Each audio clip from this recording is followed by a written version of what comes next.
अंधी लड़की की महाशिवरात्रि। एक समय की बात है, एक गांव में सुमन नाम की लड़की रहती थी। सुमन बचपन से ही अंधी थी, लेकिन शिवजी की बहुत बड़ी भक्त थी। रोज वो शिवजी के मंदिर में जाती थी और सुबह सुबह मंदिर की साफ सफाई करती थी। ये सब उसे सुमन के पिता ने सिखाया था। सुमन के माँ बाप एक एक्सीडेंट के चलते चल बसे थे। तब से पिंकी अपने चाचा और चाची के साथ रहती थी। सुमन को जितना प्यार अपने माँ बाप से मिला, उतना कभी भी किसी से नहीं मिला था। उसके चाचा और चाची तो बस सुमन को एक नौकरानी ही समझते थे और उससे पूरा दिन काम करवाते थे। वो उसके नेत्रहीन होने पर जरा भी दया नहीं करते थे। एक दिन सुमन की चाची शीला सुमन से कहती है, अरे अंधी, कहाँ मर गई तू?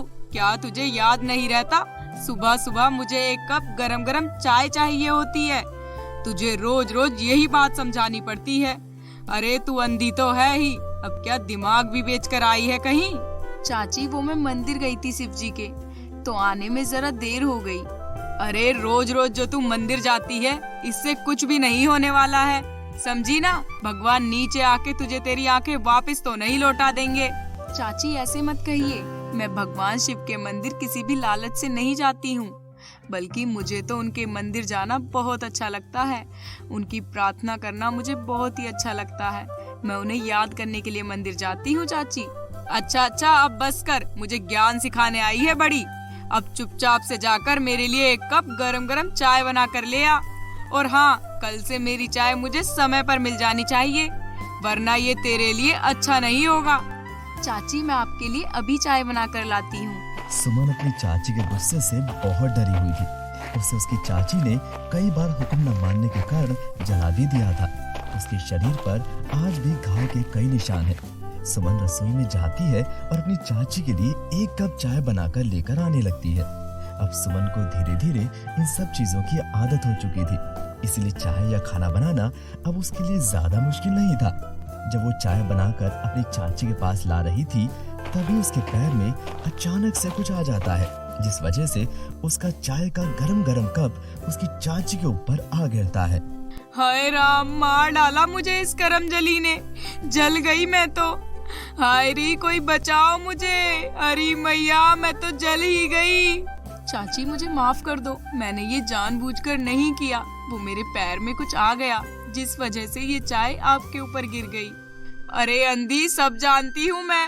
मार दिया मुझे, सब जानती हूँ मैं। तूने ये मुझसे बदला लेने के लिए ही तो किया है।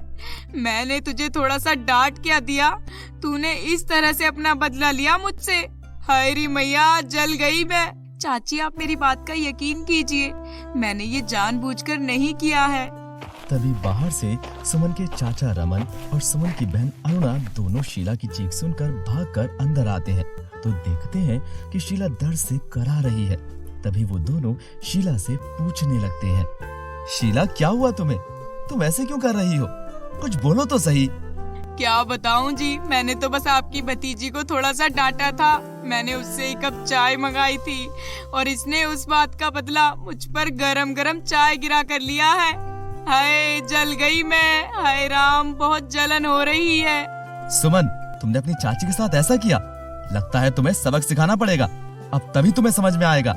आप इसे भी ऐसे ही दर्द दीजिए जैसे इसने मुझे दिया है। मैं इस चाय से जल गई।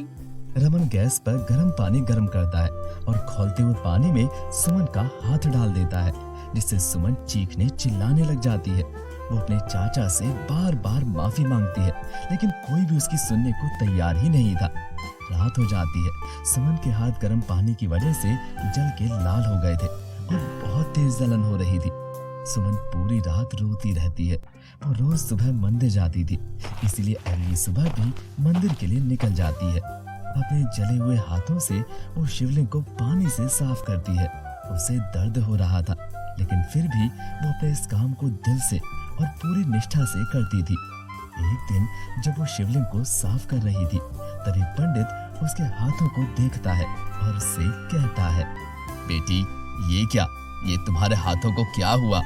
कुछ नहीं पंडित जी, वो गर्म पानी हाथ पर गिर गया था, उससे हाथ जल गए। बेटी, मैं सब जानता हूँ, ये जरूर तुम्हारे चाचा और चाची का किया धरा है। जैसा वो तुम्हारे साथ कर रहे हैं। देखना, एक दिन उन्हें इसकी सजा जरूर मिलेगी। तुम शिव जी पर भरोसा रखना मेरी बच्ची, वो सबकी सुनते हैं। देर सही लेकिन सबकी सुनते हैं। बेटी, अगले हफ्ते महाशिवरात्रि भी आ रही है। तुम उस दिन शिव जी का व्रत रखना और शिव जी से अपने अच्छे जीवन की प्रार्थना करना। वो तुम्हारी इच्छा जरूर पूरी करेंगे बेटी। पंडित जी, मेरे पिताजी कहते थे कि भगवान से कभी भी किसी चीज का लालच मत रखो। उन्हें जो देना होता है वो हमें जरूर देते हैं। बस हमें अपने सच्चे और निष्ठ भाव से उनकी आराधना करते रहना चाहिए। बेटी, सच में तुम बहुत अच्छी हो। तुम्हारे पिता ने तुम्हें बहुत ही अच्छे संस्कार दिए हैं। मैं भगवान से प्रार्थना करूंगा कि भगवान तुम्हारे सारे दुख दूर कर दे। सुमन अपने घर आती है। उसकी चाची उससे घर का सारा काम करवाने लग जाती है। सुमन कपड़े धो रही थी, तभी वहाँ उसकी बहन अरुणा आ जाती है और अपनी साड़ी देते हुए उससे कहती है, अरे अंधी सुन, ये मेरी बहुत ही कीमती साड़ी है। इसे जरा अच्छे से धुलना। अगर ये कहीं से भी फटी ना तो देखना मैं तेरा क्या हाल करूँगी।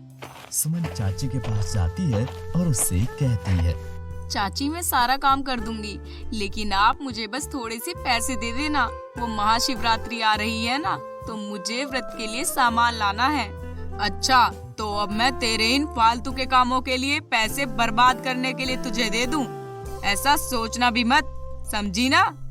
चाची, मैंने आपसे कभी कुछ नहीं मांगा, बस इस बार मुझे पैसे दे दीजिए। एक बार की बात समझ नहीं आती तुझे? सुमन अपनी माँ का दिया हुआ हार बेचकर पूजा के लिए सारा सामान ले आती है।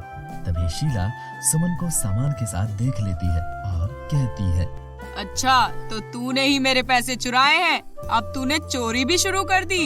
लगता है अब तुझे सबक सिखाना ही पड़ेगा।